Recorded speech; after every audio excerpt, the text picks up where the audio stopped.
प्रिय दर्शक मित्रों, नमस्कार।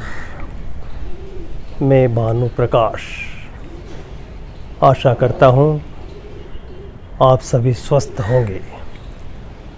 मित्रों, आज हम सूखी खांसी एवं अस्थमा के बारे में चर्चा करते हैं।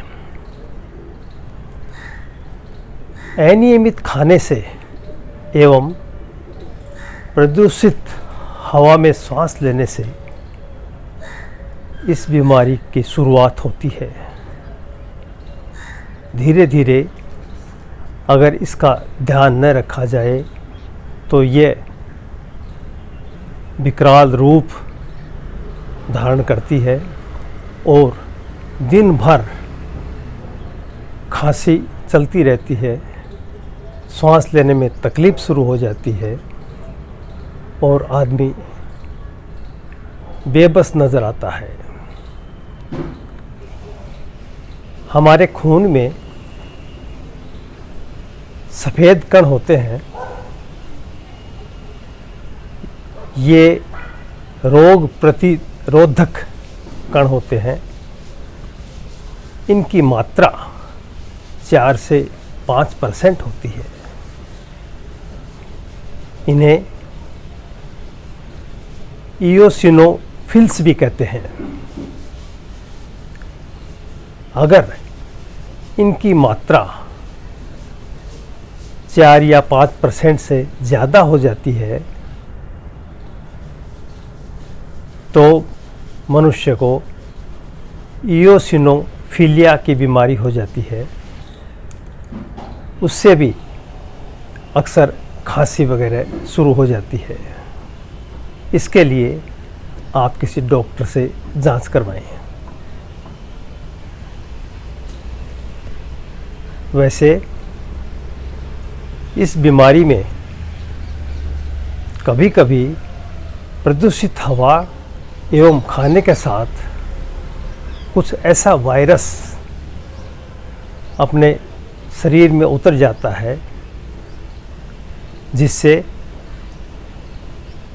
फेफड़े का ऊपरी हिस्सा और गले का निचला हिस्सा प्रभावित होते हैं और व्यक्ति को निरंतर खांसी चालू रहती है।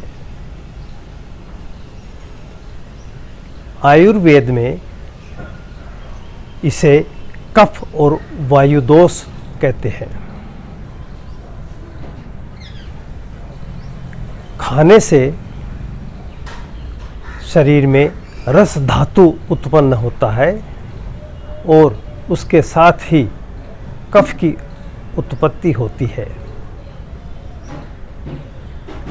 फिर सर्दी, भेज वाला वातावरण एवं शरीर में मंदाग्नि के कारण कफ में ज़्यादा वृद्धि होती है, जो शरीर के लिए खूब हानिकारक होता है। और गले में श्वास नली के अंदर सूजन आ जाता है जिससे श्वास लेना भी बहुत कष्टदायक होता है। इसका सही उपाय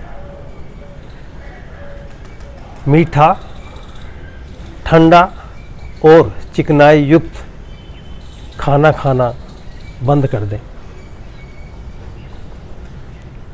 रोज़ गर्म खाने का ही आग्रह रखें। रात्रि को जल्दी खाना खाने की आदत डालें और सोते समय दूध में सौंफ डाल के पिएं। करीब 1.5 लीटर पानी के अंदर 10 ग्राम हल्दी पाउडर और 10 ग्राम सौंठ पाउडर डालकर इसे गर्म करें। जब आधा पानी जल जाए तो इसे उतार कर छान कर ठंडा करें एवं थर्मस में भर लें। फिर जब भी प्यास लगे इस पानी को पिएं। आपका कफ पक जाएगा और गला साफ होने लगेगा, सांस लेने में आराम मिलेगा। रोज नियमित रूप से व्यायाम करें जिससे आप स्वस्थ रहेंगे।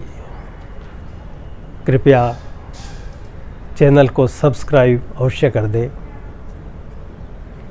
धन्यवाद। स्वस्थ रहो, खुश रहो।